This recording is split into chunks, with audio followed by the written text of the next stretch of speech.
침묵시대는 사실은 성경책이 없어요. 성경에는 안 나와 있고요. 대신에 예언이 되어 있기는 합니다. 그래서 이제 그거를 근거로 해서 이 침묵시대를 이렇게 꼭 해야 되는 이유는 우리의 모든 인류의 역사는 곧 하나님의 역사다라는 거를 우리가 이 침묵시대를 통해서 배우게 되고요. 그 다음에 이 침묵시대는 구약과 신약을 연결해 주는 거예요. 그러니까 구약에서 말라기에서 대부분 포로 귀환하고 나서 끝났잖아요.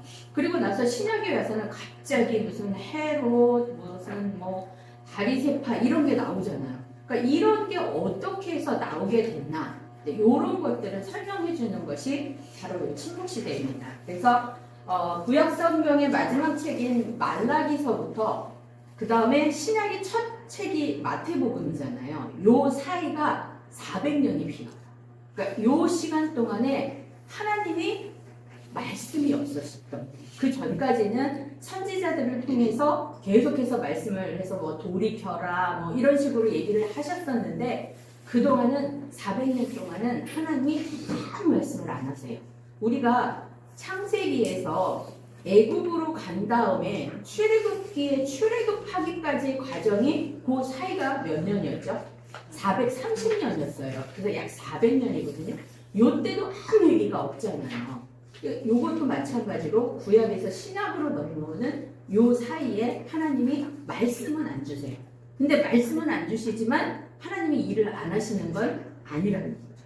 네, 그래서 구약 성경의 마지막 책인 말라기서 이후부터 예수 그리스도가 이 땅에 탄생하시기까지 기간을 우리가 침묵시대라고 이야기를 하고요. 요거를 선지자로 얘기를 하면 말라기하고 신약에 나오는 마지막 선지자가 있어요. 그게 누구냐면 세례 요한입니다. 그래서 그 말라기에서 세례 요한까지 요거를 우리가 신약과 구약의 중간이다. 그래서 신구약 중간사라고 얘기를 합니다.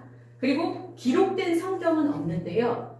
다니엘서에서 앞으로 어떻게 될 거다라는 것을 예언을 하셨어요. 그래서 그 다니엘서랑 이렇게 맞춰보면 세계사의 흐름이 그대로 나타나는 것을 볼 수가 있습니다. 그래서 주요 내용은 뭐냐면 바벨론에서 귀환한 유다 백성이 이제 처음에 바벨론으로 잡혀갔다가 포로 귀환하는 시대는 언제냐면 바벨론이 바사, 즉 페르시아에게 멸망해서 그 페르시아의 고레스 왕 때 돌려보내는 칙령에 의해서 포로 귀환이 시작이 된 거잖아요. 그거 마찬가지로 이게 바벨론, 페르시아, 그 다음에 헬라, 그리스, 로마 이렇게 해서 계속해서 유대가 이 사람들의 그 집권하에 있게 되는 걸 볼 수가 있습니다. 그래서 그 유다 백성들이 열강의 틈새 속에서 계속해서 압제당한다. 요거를 이제 보여주시고요. 그 다음에 이제 두 번째는 뭐냐면 아까 말씀드린 것처럼 바벨론을 멸망시킨 페르시아의 압제에서 그 다음에 넘어가는 게 헬라, 그리스로 넘어가고 그리고 나서 해성처럼 나타난 로마의 소국이 되는 것을 볼 수가 있습니다. 그런데 이런 시대적으로는 유다 백성에게 굉장히 암울한 시대이지만 하나님께서는 당신의 백성을 구원하실 예수 그리스도의 초림을 준비하고 계시는 것이 바로 이 침묵시대입니다. 전반적인 내용은 다 이게예요. 이게 골자예요. 요것만 확실하게 아시면 나머지는 이제 거의 다 아시는 거라고 생각하시면 됩니다. 그래서 침묵시대 다니엘서에 어떻게 예시되어 있냐면 다니엘서 2장에 그 고레스 왕이 꿈을 꿔요. 꿈을 꾸는데 어떤 꿈을 꾸냐면 이런 금신상의 꿈을 꿔요. 그러면서 다니엘 이 왕이 그 모든 뭐 술사 이런 사람 다 불러갖고 내가 무슨 꿈을 꿨는지 알아맞혀라 이런 얘기를 해요. 꿈 얘기를 해주지도 않고 니네가 꿈 알아맞히고 그거 해석해라 이렇게 얘기를 해요. 그러니까 다들 죽게 생긴 거죠. 그런데 그때 다니엘이 포로로 잡혀가 있었어요. 그 왕궁에, 바벨론 왕궁에. 그러면서 이제 사람들이 이제 막 다 죽임을 당하러 나가는데 그때 바벨론이 무슨 일이냐? 그리고 물어봐요, 다니엘이. 그랬더니 이제 그 얘기를 쭉 해요. 그러니까 그러면 내가 할 수 있다. 라고 얘기를 해라. 그래서 자기가 이제 기도하면서 하나님한테 기도하니까 하나님께서 요거에 대한 해석을 보여주세요. 그러니까 요거에 대한 해석이 뭐냐면 요 머리는 금으로 되어 있어요. 그 다음에 여기 가슴 요 부분은 은으로 되어 있고 여기는 동으로 되어 있고 이 다리는 철로 되어 있고요. 철로 되어 있고 요 발은 철과 진흙이 섞여 있는 걸로 되어 있어요. 그래서 이게 뭐냐? 이 금은 바로 지금 바벨론이 가장 뛰어나고 좋은, 그러니까 강한 그런 나라다라는 거를 얘기를 해주고 그 다음이 뭐냐면 은이 바로 페르시아다. 그러니까 이 얘기는 바벨론이 페르시아에게 먹힌다는 얘기인 거죠. 그 다음에 밑에 동은 헬라, 그리스를 얘기를 해요. 그러면 결국 이 나라도 그리스에 먹히게 되는 거고요. 그리고 밑에 이 강철이에요. 아주 강한 이 나라는 로마거든요. 그러니까 결국 그리스도 로마에게 잡혀요. 근데 이 로마가 영원하느냐? 아니라는 거죠. 이 발에 보면 철도 있고 진흙도 있어요. 이거는 세계가 나뉜다는 얘기예요. 그래서 분열된 왕국이 될 거고 이 상태에서 하얀 돌이 이 발등상을 내려칠 거다. 그러면 발등상이 내려치면 이게 철만 있는 게 아니고 철하고 진흙하고 섞여 있으니까 이게 어떻게 돼요? 깨지면서 이게 넘어가죠. 그러니까 이 하얀 돌은 결국 예수 그리스도를 얘기를 하고 예수 그리스도가 오셔서 이 모든 나라를 다 없애시고 하늘나라를 하나님의 나라를 이룰 거다. 이제 이거를 이제 하나님께서 이 고레스 왕한테 보여주신 거죠. 그리고 나서 이제 이거 이제 넘어갔어요. 근데 또 하나님께서 다니엘에게 다니엘 7장에서 보면 또 환상을 보여주세요. 그 환상이 뭐냐면 요겁니다. 사자, 공, 표범, 사나운 짐승 이렇게 4마리 짐승에 대한 꿈을 보여주세요. 그래서 이것도 보니까 사자는 곧 바벨론을 얘기를 하고 그 다음에 공은 페르시아, 표범은 그리스, 이 사나운 짐승은 로마를 얘기를 해요. 그리고 나서 이제 또 갑자기 작은 그러니까 뿔이 나오기 시작을 해요. 큰 뿔이 나는데 이 큰 뿔이 갑자기 없어지고 또 작은 뿔이 나오고 막 이런 것들이 계속해서 보여주고 나중에는 결국 이게 다 없어져요. 그러니까 하나님의 심판이 있을 거다라는 거를 다니엘서 7장에서 환상으로 또 보여주신 거예요. 근데 그거로 끝이 아니에요. 그러니까 다니엘서 7장에서는 큰 짐승 그래서 4명의 왕을 얘기를 해주는 거예요.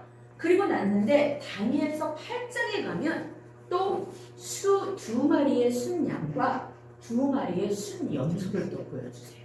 그래서 이 순양은 페르시아 제국의 왕국. 원래 페르시아가 메대도 있고 바사가 있어요. 바사가 페르시아고요. 메대는 그냥 메대인데 이 나라에 대해서는 잘 알려져 있지 않아요. 그래서 어쨌든 이게 2 왕국이거든요. 그래서 2마리 순양이 있고 2마리 순염소는 헬라 제국을 얘기를 해요. 근데 아까 제가 왜 뿔이 났었는데 이게 없어지고 여러 작은 뿔이 나타나는 거잖아요. 이 헬라가 알렉산더 대왕 아시죠? 네, 그리스의 알렉산더가 전체를 다 점령을 했어요. 근데 알렉산더 있어요? 비단 서로 막 싸우는 거예요. 그래가지고 이 나라가 이렇게 4나라로 나뉘어지게 되는 거죠. 근데 이 이름은요 조금 그 생마다 부르는 게 틀려요. 어때는 뭐 카산더, 리시마코스, 프톨레미, 셀리쿠스라고 얘기하는 데도 있고 여기는 카산드로스, 리시마코스, 프톨레마이오스, 여기는 셀레우코스 이렇게 이름을 부르기도 해요. 그러니까 우리나라 저기가 아니니까 약간 이렇게 부르는 거는 차이가 있습니다. 그래서 4지역으로 분할을 하는데 이 프톨레미는 그 애국, 이집트 지역을 점령해서 거기를 관할해요. 그 다음에 이 셀루쿠스는 그 유대의 그러니까 이스라엘의 그 동북부 쪽 수리아에 해당되는 지역을 여기에서 이 셀루쿠스 왕조가 거기를 이제 다스리기 시작을 합니다. 그래서 처음에 유다는 이집트를 점령하는 프톨레마이오스가 관할을 해요.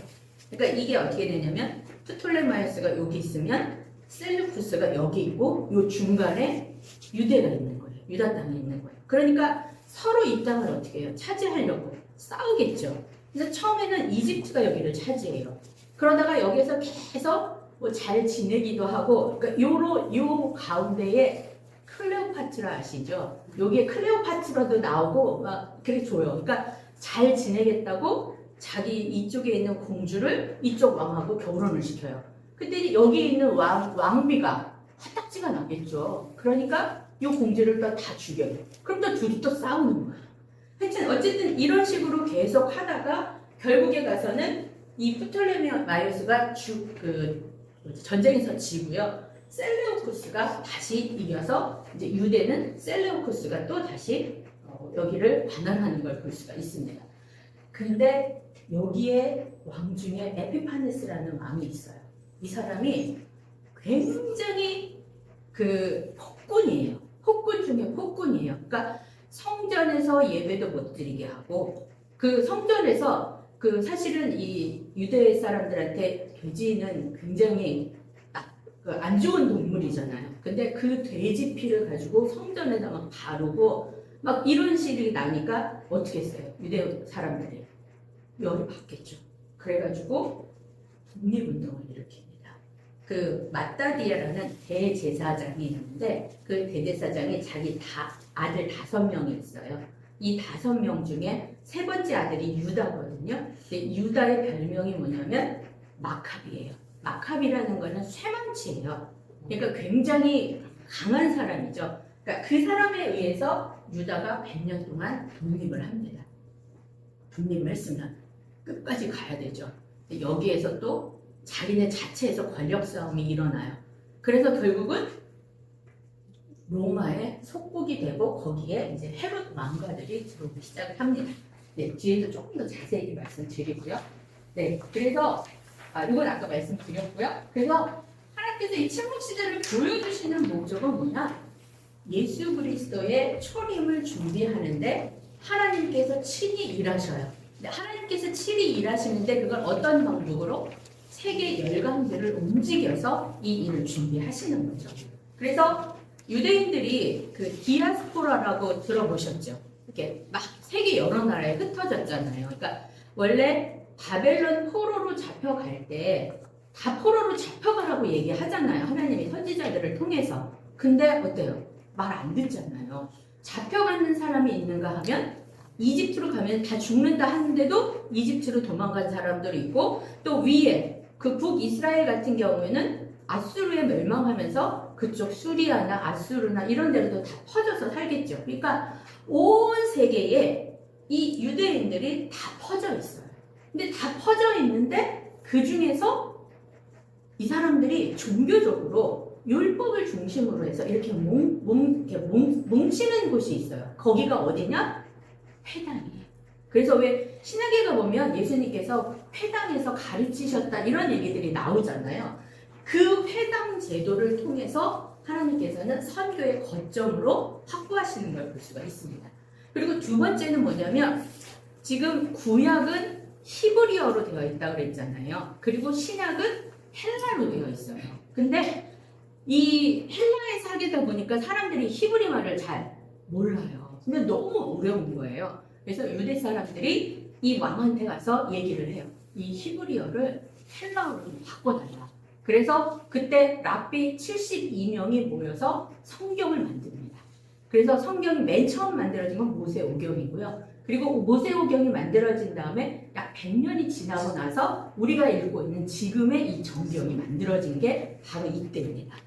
그래서 결국은 헬라어로 이걸 다 통일해서 만든 거예요. 그러니까 이제 언어적으로도 성경 교육을 할 수 있게끔 된 거죠. 그리고 나서 로마가 세계를 다 자기 로마화하기 위해서 다니면서 길을 뚫어놨잖아요.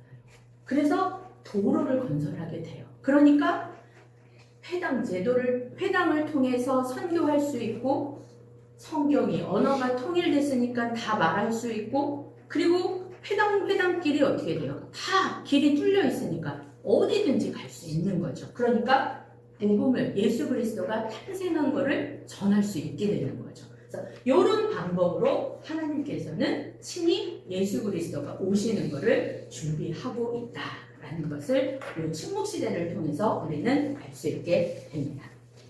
그래서 이 침묵시대의 본문은 아까 제가 앞에서 말씀드린 것처럼 다니엘서 7장에서 12장. 2장은 그 페르시아 왕이 꿈꾼 거니까 실제로 다니엘이 꿈꾼 건 이제 7장부터 시작이 됩니다. 7장에서 12장인데 이번에는 이걸 읽지는 않을 거예요. 저희가 다음 학기에는 우리가 구약에서 지금 레위기 안 읽었잖아요. 신명기 안 읽었고 그 다음에 그 시가서 안 읽고 그 다음 선지서 안 읽었잖아요. 요거를 다음 학기에 할 거예요. 그러면 저희가 다음 학기로 신구약 전체를 다 보게 되는 거거든요. 그래서 요거는 그때 읽을 거고, 그러니까 참고적으로만 알아두시면 되겠습니다. 네, 그래서 페르시아의 그리스 하스몬 왕조가 아까 마카비 독립이라고 했다고 했잖아요. 독립을 하면서 이 사람들이 하스몬이라는 왕조를 세우게 됩니다. 이게 유다가 100년 동안 독립된 상태에 있는 왕조입니다. 그리고 로마에 넘어갔습니다. 네, 요거는 그냥 이렇게 보시고요. 그래서 바벨론에 70년 동안 유다가 속국으로 있었죠. 그리고 이 70년 이후에 귀환했죠. 그리고 다시 페르시아한테 속국이 돼서 여기에서 200년 정도 있습니다. 그리고 이 200년이 지나간 다음에 페르시아가 헬라, 그리스 알렉산더 대왕에게 또 패전하게 됩니다. 그래서 여기가 30년이고요. 그리고 알렉산더 대왕이 일찍 죽었다고 그랬잖아요. 그래서 결국 네 나라로 나뉘는데 그때 처음에 프톨레미 왕조에서 약 100년 이집트의 이제 그 침략을 받은 거죠. 계속 속국이 되는 거고 그 다음이 수리아 셀루쿠스 왕조에서 이게 34년이고 이 에피파네스 왕 때문에 유다가 혁명을 일으켜서 독립해서 100년 동안은 이거를 지켜나갑니다.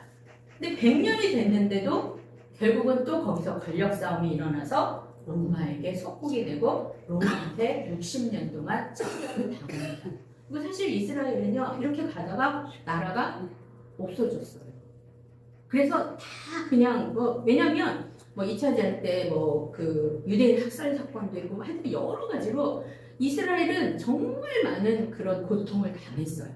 그런데 왜 하나님이 그 나라를 선택을 하셨을까요? 제일 약해서. 네, 맞습니다. 제일 약해서. 내가 이렇게 작은 사람들을 통해서 세계를 복음화시키겠다라는 겁니다. 근데 지금 현재 이스라엘은 어때요?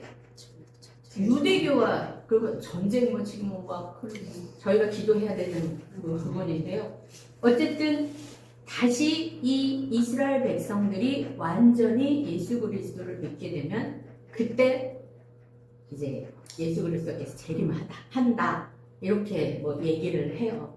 그래서 막 사람들이 지금 여러 가지 나오잖아요. 예수가 내가 예수다 막 이러잖아요. 근데 성경 말씀에 뭐라고 그랬어요? 예수님이 재림하시는 그 때는 아무도 몰라요. 아무도 모르는데 누구든지 다 알 수 있게 오신다고 했어요. 그러니까 지금 막 밖에서 내가 예수야, 언제 예수님이 오실 거야 이렇게 하는 얘기 다 믿을 필요가 없어요. 왜냐하면 어린아이도 믿지 않는 사람도 그러니까 번개가 동에서 서쪽으로 번쩍이는 거를 그냥 우리는 지금 이 상태에서 하나님께서 말씀 주신 대로 살아가면 된다. 네. 네. 그리고 제가 혹시 몰라서 이런 지도들을 조금 넣어놨어요. 그래서 여기 보시면 이게 바벨론, 이게 분홍색으로 된, 그러니까 제가 컬러로 안 해가지고 다음부터는 지도는 컬러로 뽑아드릴게요. 네. 요렇게 분홍색으로 된 데가 바로 바벨론이 그 점령한 도시입니다.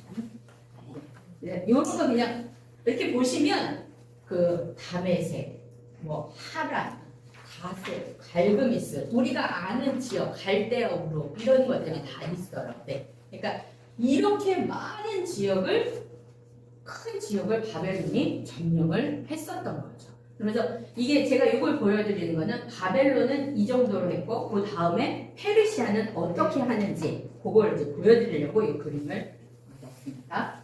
자, 그 다음에 이제 페르시아. 그러니까 결국은 세계 열방의 국제 정세는 하나님의 구원 역사를 중심으로 해서 움직인다라는 것을 우리가 앞에서 지금 알 수 있었습니다. 그래서 고레스 때 1차로 포로 귀환을 하죠. 1차로 포로 귀환해서 첫 번째 누가 귀환하냐면 수룹바벨하고 대제사장인 여호수아가 돌아와요. 그래서 거기에서 성전을 재건하죠. 성전을 재건해요. 근데 성전 재건하는데 계속해서 방해하는 사람이 있었다고 그랬죠. 제가 이거 지난주에 이름이 생각이 안 나서 근데 제가 기억이 났어요. 제가 그때 말씀드리기를 그 세 명을 산도깨비라고 외우라고 했었어요. 산발랏, 도비야, 게셈. 네. 그게 생각이 안 나가지고 이제 막 그랬었는데 어쨌든 그랬을 때 1차 포로 귀환을 해서 성전을 재건을 하는데 계속해서 반대가 있게 되죠. 그래서 결국은 다리오 왕 때 이게 성전 재건이 완성이 됩니다. 그래서 요거에 관련된 책들이 성전 재건을 촉구하는 것이 학계 스가랴였고요. 요런 거에 대한 얘기가 나오는 게 에스라죠. 그래서 요런 고레스, 다리오 이런 사람들의 왕의 이름이 나오는 책이 에스라입니다. 그리고 나서 이때 약 40년 후에 이 페르시아 수산성에서 아하수에로 왕 생각나시죠? 에스더 죽으면 죽으리라 하는 여기에서 또 있었었는데 이 다리오 왕 때부터요.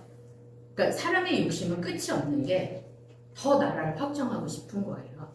그래서 요 다리오 왕이 저쪽 그 당시에 헬라는요 그 도시국가였어요. 다 뿔뿔이 흩어져 있어요. 그러니까 고기를 자기가 먹으려고 이렇게 가서 침공하고 이렇게 하다가 결국은 자기가 패전을 해요.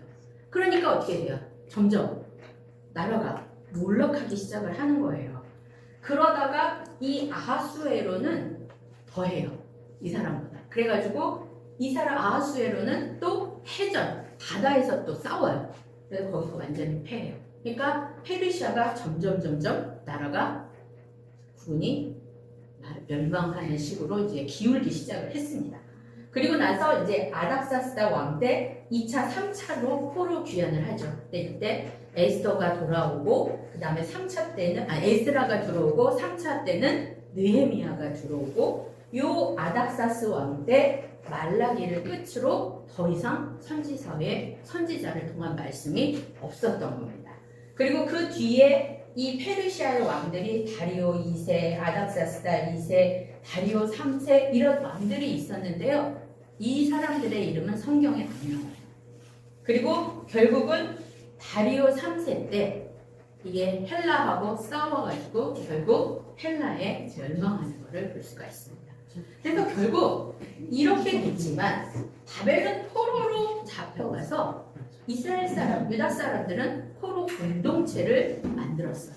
근데 이 포로 공동체가 귀환해서는 다시 유대 공동체가 됩니다. 그래서 우리가 계속 그 마태복음 복음서의 앞에 보면 공회 뭐 이런 거 얘기한 게 다 이 유대 공동체에서 이제 비롯된 것들이에요. 그래서 여기에서는 아람어를 사용하고요. 헬라 문화하고 굉장히 접촉해서 헬라 문화의 영향을 많이 받는 걸 볼 수가 있습니다. 그리고 이 당시에 제사장은 페르시아 제국의 총독으로서 행정관의 역할을 해요. 네, 행정관의 역할을 하지만 거의 바지 행정관이죠. 하라는 대로 하고 이러는 그런 거를 볼 수가 있습니다. 그래서 결국은 근데 이 처음에 이 다리오 왕 때 이때는요 유대 공동체한테 나름대로 자치적으로 할 수 있게 자체에서 화폐를 제작하고 그걸 가지고 내국세를 징수하는 권한을 이 유대한테 줬어요. 그래서 나름 이렇게 잘 이렇게 따라가서 있을 수 있는 것을 볼 수가 있습니다. 네, 자, 그 다음에 이게 이제 페르시아예요. 아까 앞에서 이게 바벨론이죠. 네, 잘 보세요. 그 다음에 페르시아예요. 바벨론보다 페르시아가 훨씬 더 크죠. 네, 이렇게 해서 200년 동안 해서 이집트 쪽, 이쪽 마케도니아 쪽 이런 데까지 페르시아가 다 점령해서 더 큰 나라로. 그러니까 세계가 이 세계의 역사가 이렇게 되는 걸 볼 수가 있어요. 네. 왜? 네. 저 보니까 저기서 못 가봤다고. 성지순례를 갔어야 되는데 얘가 무슨 말이야? 살리고 모이고 막 그러니까 여기가 여기에 그러니까 이쪽이 이제 헬라 쪽인 거죠. 그러니까 헬라에 이렇게 여기 작은 나라들이 그러니까 도시 국가들이 되게 많이 있어서 페르시아가 이렇게 하니까 여기까지 차지하고 싶었던 거예요, 세계를. 근데 이제 여기에서 망하게 되는 거죠, 결국. 네. 그리고 나서 이제 헬라의 알렉산더 대왕이 이제 완전히 페르시아를 점령하게 됩니다. 근데 원래 그리스는 그때 당시에 철학자 하면 생각나시는 분 누구 있으세요? 아리스토텔레스, 소크라테스, 플라톤 이런 사람들에 의해서 굉장히 영향을 받고 있는 상황이었었고요. 그래서 그게 이제 헬라 문화를 형성하게 된 거예요. 그리고 그래서 왜 나중에 그 사도행전이나 이런 데 가보면 굉장히 공부하는 거 좋아하고 성경 얘기 좋아하고 이런 얘기가 나와요. 그게 바로 이 헬라 문화의 영향입니다. 그쪽에 있는 사람들이 그렇게 했었던 거죠. 그래서 왜 나중에 보면 그 아볼로 기억나시죠? 아볼로 성경에 능통한 자. 이 사람이 알렉산드리아 출신이고 막 이렇게 하는 게 결국은 이게 그 영향들을 다 받아서 그렇게 되는 거예요. 네. 그랬는데 이 그리스가 막 도시 국가였다가 필립이라는 왕이 그리스를 통합을 해요. 근데 이 사람이 죽임을 당 죽어요. 그리고 나서 그 아들인 알렉산더가 왕위를 이어갑니다. 근데 알렉산더는 20살의 왕위에 올랐어요. 그래갖고 너무나 광대하게 세 개의 국가를 이 헬라 문화로 다 이렇게 흔들 수 있기를 바라는 아주 대망을 가지고 있었죠. 그래서 이제 이 사람이 정복 전쟁을 막 시작을 했던 거예요. 근데 안타깝게도 알렉산더가 이집트도 점령하고 다 점령해요. 그러다가 어디까지 가냐면 인도의 인더스강 요역까지 점령하러 가요. 근데 거기에서 무슨 일이 있었는지는 정확하게 모르겠는데 회군을 합니다. 그리고 회군해서 얼마 안 있다가 병에 걸려서 죽어요. 33살에. 그러니까 후계자도 없죠. 그러다 보니까 그 나라는 얼마나 커요. 그러니까는 그 부하들이 서로 차지하겠다고 거의 한 20년을 싸웁니다. 그렇게 해서 20년을 싸우다가 아까 얘기한 카산더, 리시마코스, 프톨레미 원래는 안티코노스 이렇게 4명이 나라를 나눠 가져요. 근데 이 안티코노스가 굉장히 그 독선적이고 자기밖에 모르고 교만해요. 이 3명이서 합쳐서 얘를 물리쳤어요. 없앴어요. 그리고 나서 프톨레미의 부하인 셀류쿠스를 여기를 차지하게 한 겁니다. 그래서 네 왕조가 카산드로스, 리시마쿠스, 프톨레마이오스, 셀레우코스 이렇게 4개라고 이야기를 하는 겁니다. 네. 이렇게 해서 결국은 알렉산더 대왕이 차지했고 그 다음에 아까 얘기한 대로 프톨레미 왕자가 이집트였잖아요. 이집트를 여기서 100년 동안 이집트가 유다를 속국으로 관리를 했고 그리고 나서 셀루키스 왕조가 34년 동안 유다를 관여한 것을 볼 수가 있습니다. 네. 지금 이쪽이 원래 여기를 차지한 거고요. 그다음에 리시마쿠스는 이쪽. 그러니까 여기 약간 그 그리스, 이탈리아 요런 쪽 북부 요런 쪽이죠. 리시마쿠스가 여기를 이렇게 자기가 또 이제 차지하게 된 거고요. 그다음에 프톨레마이오스가 이집트 이렇게 해서 여기 유대까지 이렇게 한 거고요. 그리고 나머지 있죠. 바벨론을 비롯한 그 페르시아 이제 전체를 차지한 것이 셀레우코스죠. 그러니까 실제로 따지고 보면 셀레우코스가 제일 다 엄청 큰 영역을 차지하고 있고 요 이스라엘의 요 동북부 여기까지 차지하고 있는 거죠.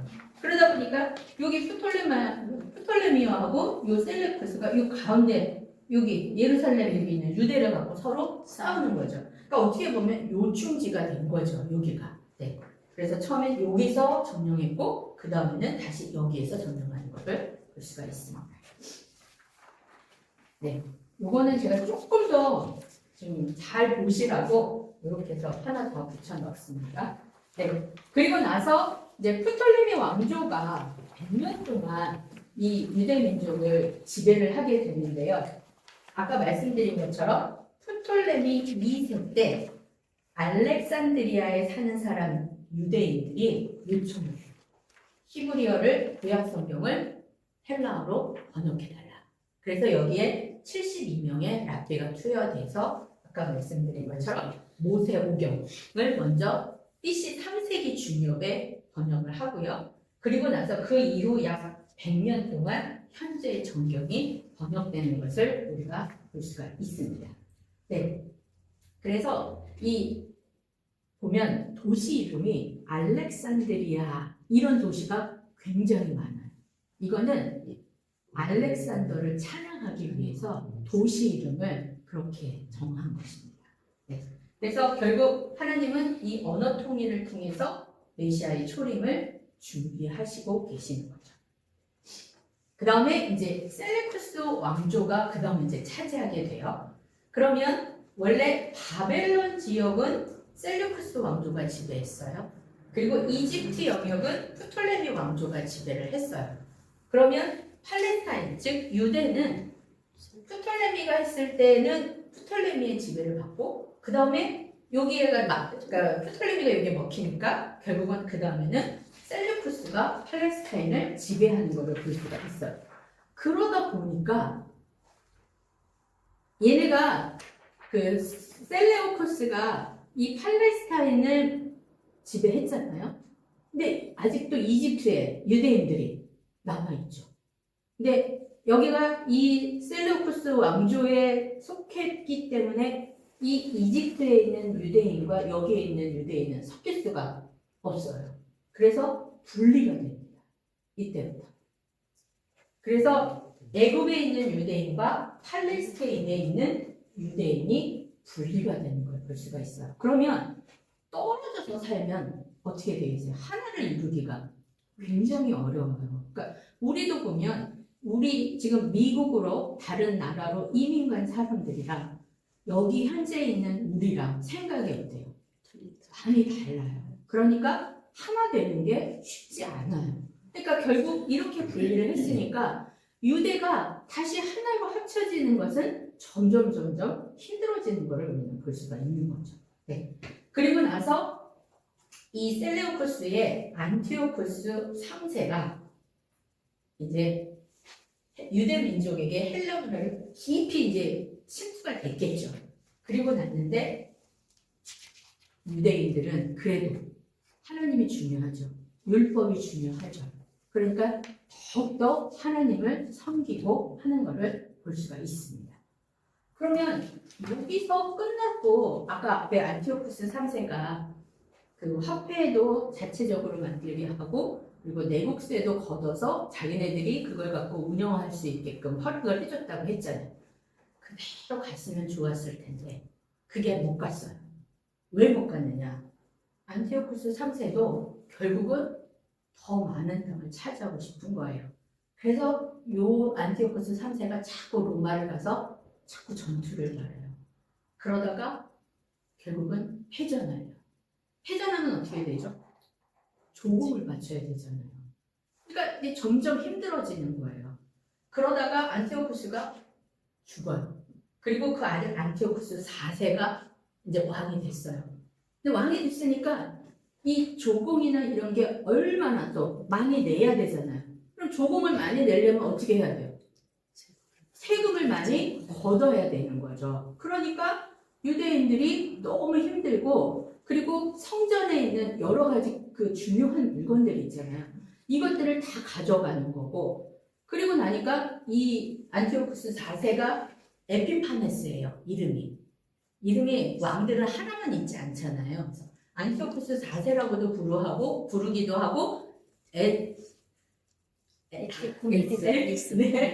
에피파네스 네, 라고도 불리기도 합니다. 근데 이 사람들이 그러니까 여기 제가 극심한 종교 탄압인데 뭐냐면 할례를 금지했어요. 이스라엘 백성에게 할례는 우리가 하나님의 백성이라는 것을 나타내 주는 거잖아요. 그걸 못하게 하죠. 그리고 안식일을 못 지키게 해요.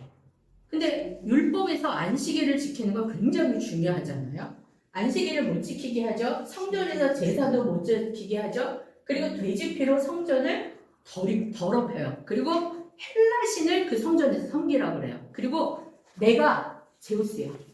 이렇게 얘기를 하는 거예요. 그래서 자기를 신격화하는 거예요. 그러니까 이게 너무 극심하니까 더군다나 이 유대 민족에게 성전은 굉장히 중요한 것이잖아요. 여기가 이렇게 되니까 이제 막 각각 이제 전투가 일어나는데 마따디아라는 제사장이 있어요. 예, 아주 작은 시골 마을에 사는 제사장이에요. 이 사람이 아들이 5명 있었어요. 이 5명하고 같이 게릴라 전쟁을 시작을 해요.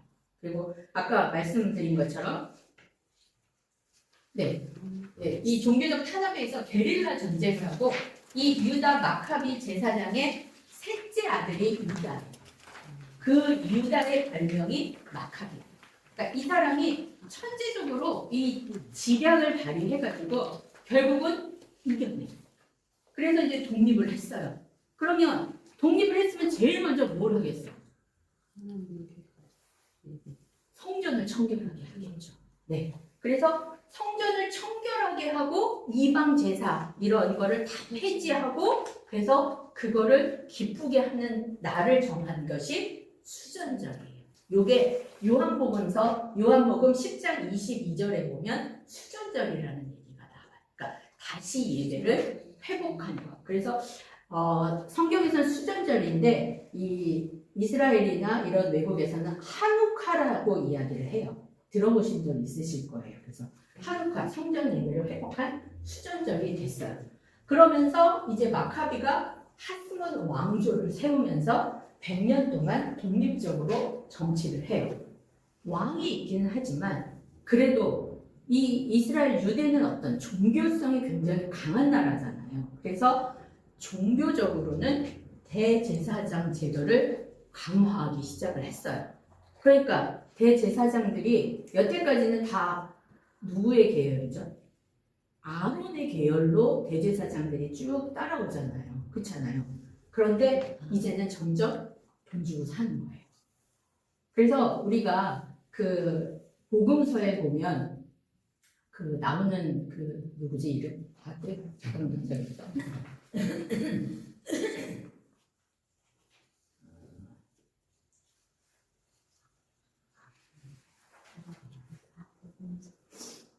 이름을 자꾸 까먹어가지고.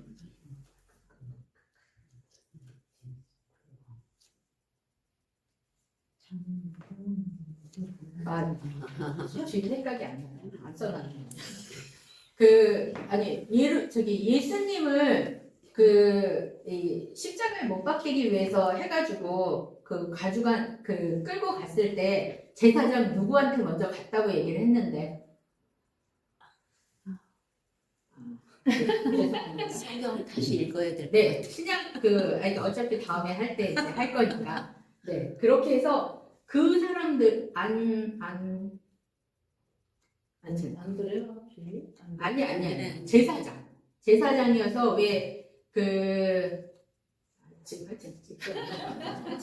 그래서 그 사람도 돈 주고 산 거예요. 그러니까 예수를 십자가에 못 박힌 그때 부활시켰더니 이게 변질이 되는 거예요. 그래서 왜 원래 성전에서 예배 드리려면 그 동물 갖고 와서 해야 되잖아요. 근데 먼 데서 가지고 오면 죽고 이러니까 와서 바꾸잖아요. 그러니까 거기에서 이 사고 팔고 하니까 뭘 챙겨요? 이익을 챙기는 거예요. 그걸 다 누구한테 가? 네? 그래서 그거를 다 대제사장한테 바치는 거죠. 그러니까 그게 다 자기게 되는 거예요. 그러니까 점점 이제 그런 거에 밝아지니까 모든 게 다 돈으로 보이는 거죠. 그러니까 진짜 자기가 해야 될 역할은 안 하고 이제 다 제밥에만 관심이 지금 많아진 거죠. 네. 그래서 이제 결국은 이게 신앙이 아니라 종교 생활로 타락을 하게 된 것을 볼 수가 있습니다. 그러면서 헬라 문화가 계속 침투했잖아요. 그러니까 헬라 문화가 침투하니까 헬라 문화에 따라가는 파들이 있고요. 우리는 절대로 그러면 안 돼. 우리는 율법을 지켜야 돼. 그래서 그거에 반대하는 파가 있고요. 난 이도 저도 다 싫어. 그냥 조용히 있을래. 이렇게 해서 결국 유대가 세 파로 나뉘게 됩니다. 그게 사두개파, 바리새파, 에세네파예요. 사두개파는 헬라 문화를 지지해요. 그러면서 이 사두개파는 천사도 없고 부활도 없다 라고 하면서 계속 헬라에 딱 붙어가지고 거기에서 돈 벌고 권력 차지하고 이런 역할을 하는 게 사두개파예요. 근데 이 사두개파가 누구의 후손이냐면 사독 기억나시나요? 제사장 사독? 네, 사독의 후예들이에요. 그러니까 선조는 그랬지만 이 후예들은 이렇게 되는 거죠. 그리고 바리새파에서 바리새파라는 거는 구분되다 구별되다예요. 그러니까 우리는 헬라 문화에 절대로 흡수될 수 없다. 우리는 율법을 지켜야 된다. 라고 하는 것이 바리새파예요. 그래서 우리가 복음서를 읽으면 계속 서기관, 바리새파 이런 얘기가 나오잖아요. 그 얘기는 사두개파가 결국은 없어진 거예요. 이 사두개파는 나중에 헬라가 없어질 때 그때 결국은 망하게 됩니다. 그래서 처음에는 그냥 서로 같이 막 이렇게 해서 예수님도 죽이려고 하고 막 이렇게 되지만 나중에 사두개파는 없어지고 바리새파만 남게 돼요. 그러니까 바리새파는 정말 율법이 왜 중요하죠? 율법은 하나님의 뜻이 합당하게 살기 위해서 이 율법이 필요한 거잖아요. 근데 이거는 없고요. 이 율법만 중요한 거예요. 그러니까 계속해서 이게 중요하게 이 바리새파가 이때부터 계속 그걸 하니까 예수님이 복음에 와서 그러시잖아요. 성전에서 뭐 이런 거 할 때 너희 왜 그러냐? 안식일을 지킨대. 왜 안식일에 손 마른 사람 고쳐준다고 하니까 예수님이 안식일에 고치나 안 고치나 그러고 보고 있잖아요. 그러고 있다 고치니까 안식일을 왜 범하느냐? 이러니까 예수님이 뭐라 그래요? 평생 이러고 산 사람한테 그게 안식일날 고쳐주는 게 왜 안 되느냐 이런 얘기 하시잖아요. 그리고 대제사장들은 안식일에 다 일하잖아요. 그거는 그러면 걸리는 거 아니냐 이런 것도 얘기하시고 그리고 안식일에 니네 그 양이 웅덩이에 빠졌을 때 너 그냥 내버려 줄 거냐 그러니까 이런 얘기를 하면서 안식일이 정작 뭔지에 대해서 얘기를 하시는 거잖아요. 근데 어쨌든 이 바리새파는 굉장히 율법적으로 그걸 하고 이 에세네파는 극단적 경건주의예요. 그래서 나는 여기서 이러고 싫어. 그래가지고 이제 광야나 이제 이 동굴 같은 데 들어가요. 그래서 거기에서 사는 그 사람. 이 에세네파의 혹시 쿰난 공동체라는 소리 들어보셨어요? 네, 그 쿰난 공동체가 바로 이 에세네파입니다. 그리고 세례 요한이 바로 이 에세네파입니다. 왜? 광야에서 있고 석청과 메뚜기를 먹고 막 이러잖아요. 이게 바로 여기에 세례 요한은 에세네파에 해당이 됩니다. 네, 그래서 이렇게 했는데 결국은 이제 하스몬이 어떻게 되냐면 망하겠죠. 저렇게 막 자기네가 들고 나고 그러니까 이 사두개파들은 서로 이 헬라에 이렇게 줄대 갖고 자기가 이렇게 하려고 하니까 자기네 뜻이 서로 안 맞아요. 그러니까 서로 막 싸우는 거예요. 그러다가 유일하게 이 두 파가 하나가 되는 때가 있어요. 그게 언제죠? 예수 그리스도를 십자가에 그때는 하나가 됩니다.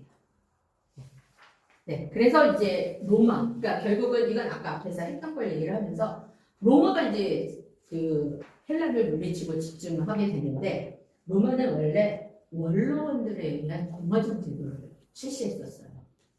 그런데 이 공화정 제도가 가이사, 율리어스 시저 생각나시죠? 네, 가이사와 폼페이와 크로스스에 의해서 삼도 정치를 하게 됩니다. 이 폼페이는 유다, 베들레헴, 유대 거기를 정복한 사람이 폼페이 장군이잖아요. 그리고 이 가이사는 주로 어디를 많이 했었냐면 프랑스라든지 북이탈리아 쪽 이런 데를 정복한 사람이에요. 근데 이렇게 세 명이서 삼도 정치를 하다가 가이사가 폼페이를 다 죽여요. 그래서 자기가 이제 혼자 있어 이제 삼도 정치가 없어지게 됩니다. 그리고 나서 결국은 이 가이사가 또 자기 신하한테, 충신한테 죽임을 당해요. 그리고 나서 이 가이사의 양아들이 옥타비아누스예요.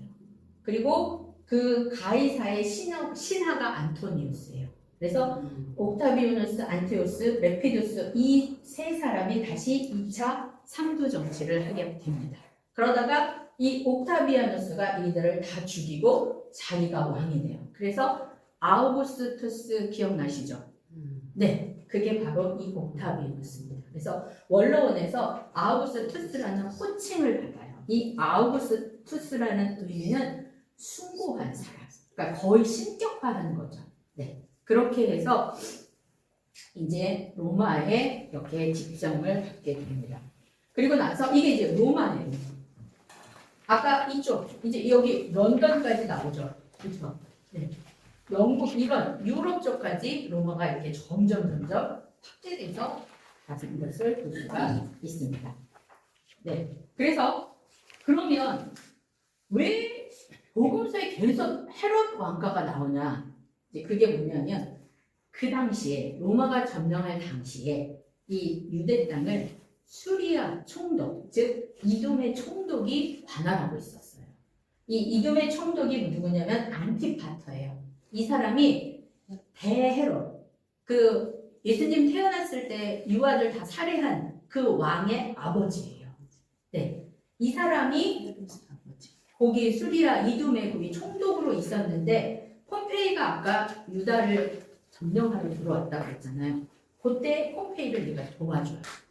그러니까 이 폼페이가 요 안티파터를 유대의 집정관으로 임명을 하게 돼요.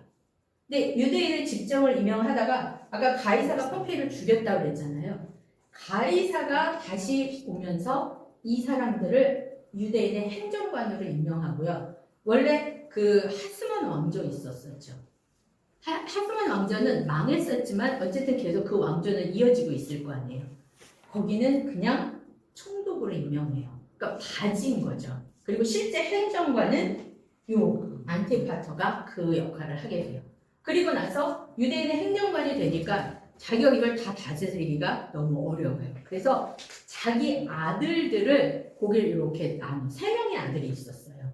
그 아들들한테 3개를 나눠줘서 헤롯이 이제 관할하게 합니다.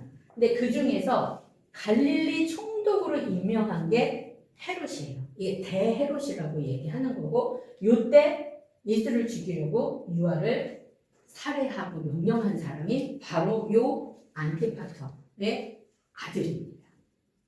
네. 그리고 나서 네, 여기서 조금만 더 얘기를 할게요. 금방 끝날게요. 그리고 나서 이제 이 아까 헤롯의 아들이 3명이 있다고 그랬어요. 그 얘기를 제가 여기서 잠깐 먼저 할게요. 헤롯 왕조를 보면 헤롯 대왕은 예수님 탄생 당시의 왕이 헤롯 대왕이에요. 그러니까 이때 유아를 살해하게 한 거죠. 요 사람이 아들이 이렇게 있어요. 헤롯 안디바, 헤롯 빌립, 헤롯 아케올라오 이렇게 3명이 요 헤롯 대왕의 아들이에요. 네. 그런데 이 헤롯 빌립은 헤롯 안디바는 우선 뭐냐면 예수님의 공생애 때와 헤롯 안디바예요. 그래서 누구랑 결혼했냐면 자기 동생 빌립의 아내인 헤로디아와 결혼을 하죠. 근데 거기에서 그 빌립은요, 요 빌립이 아니에요. 다른 이복 동생 빌립이에요. 네. 그렇게 해서 요 헤롯 안디바가 요 세례 요한을 죽인 왕이고요. 그 밑에 헤롯 빌립은 되게 웃긴 게 이 헤롯 안디바 생일날 춤춰갖고 뭐 원하느냐 그랬을 때 세례 요한의 머리 날라고 한 그 딸인 살로메잖아요. 걔랑 결혼해요. 그게 헤롯 빌립이고요. 헤롯 아케올라는 요 안디바의 동생이에요. 근데 엄청난 폭군이에요. 그래가지고 이 사람은 그 로마에 대해서도 계속해서 반기를 불어요. 그러니까 로마가 어떻게 하겠어요? 진짜 싫겠죠.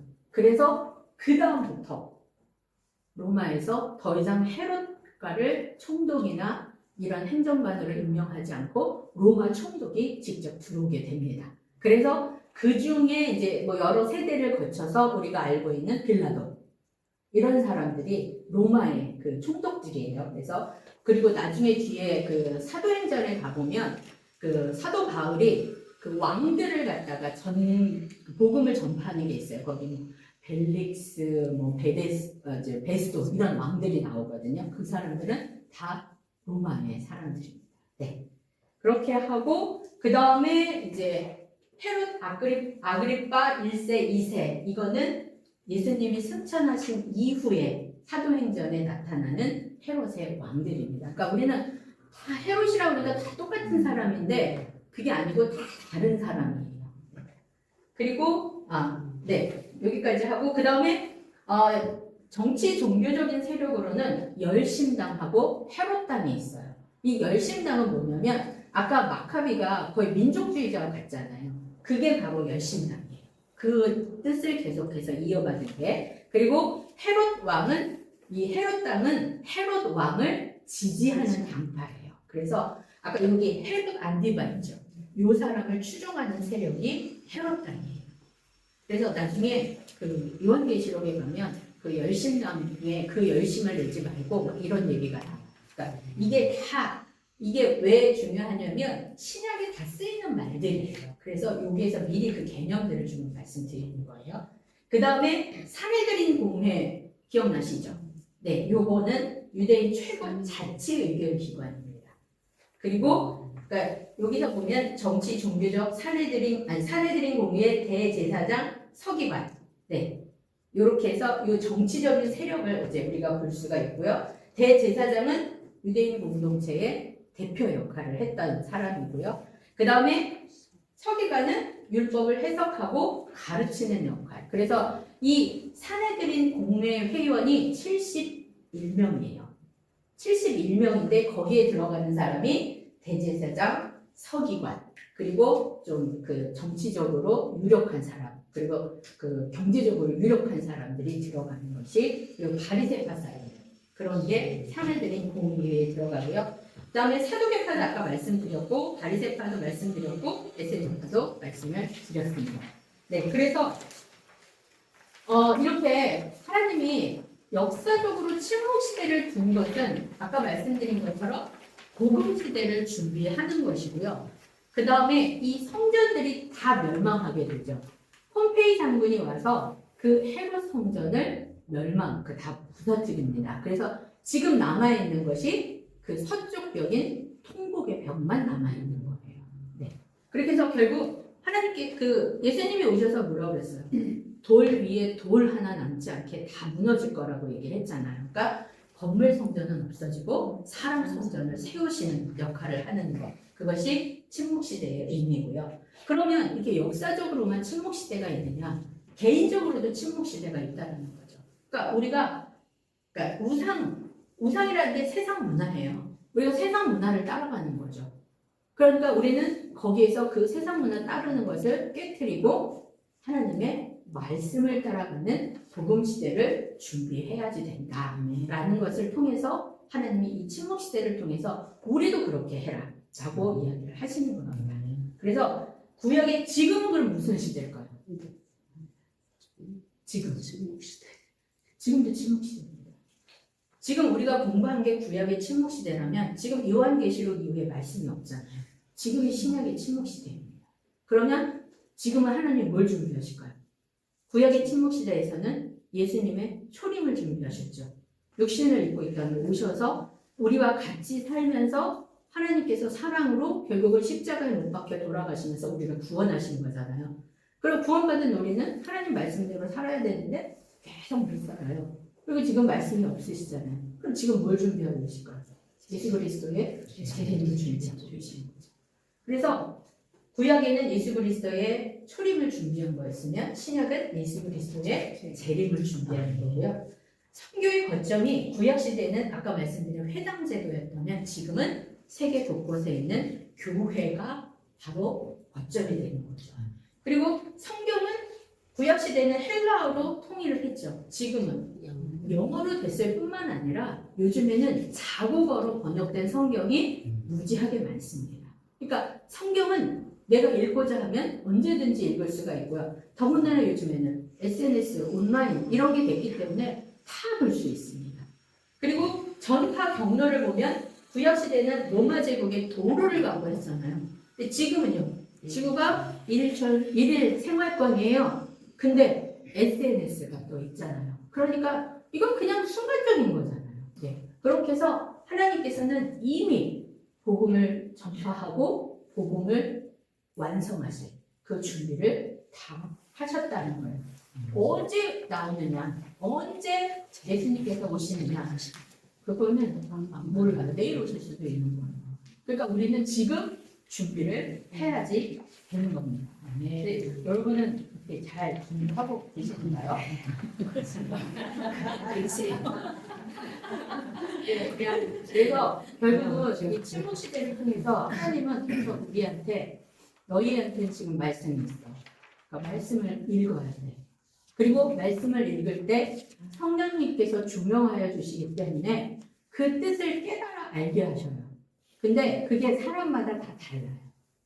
근데 나한테 주시는 말씀이 무엇인지를 그래서 읽으면서 꼭 옆에 메모장을 두세요. 그래서 꼭 쓰세요. 오늘. 그러니까 저 같은 경우는 어떻게 하냐면 성경을 읽을 때 갑자기 어떤 단어에 꽂히는 경우가 있어요. 그러면 그걸 써놔요. 근데 그거를 써놓잖아요. 그러면 얘와 연결된 게 막 생각이 나요. 안 날 때도 있지만 근데 대부분은 생각이 나요. 그러면 그걸 옆에다 또 끄적거려요. 그래서 이거를 이렇게 다 점점 가게 되면 아, 하나님이 오늘 나한테 이렇게 하라고 하시는 거구나. 이제 이런 거를 제가 받는 거죠. 그러면 그걸 보고 제가 이제 잘못하고 있는 거는 회개하고 하나님 돌이키게 해주세요. 그리고 이렇게 살겠습니다. 라고 결단을 하죠. 기도로. 그러나 삶에서는 또 다시 돌아오게 돼요. 그러면 또 회개해야 되고 막 이런 상황이 돼요. 근데 어쨌든 적는 거는 굉장히 중요한 것 같습니다. 그래서 말씀을 읽을 때 성령님이 나한테 무엇을 주시는지 그거를 꼭 하면 왜 그러잖아요. 왜 나한테는 안 주셔? 이런 얘기하시는 분들 많잖아요. 그렇게 주시는데 그걸 내가 못 받는 거예요. 그러니까 그런 거가 뭐 성령님이 막 거창하게 막 이런 기적 아니 예수님이 그러셨잖아요. 이 바리새파 서기관들이 표적을 보여달라고 얘기를 했잖아요. 그랬더니 나는 요나의 표적 외에는 보여줄 게 없다. 이렇게 얘기하셨잖아요.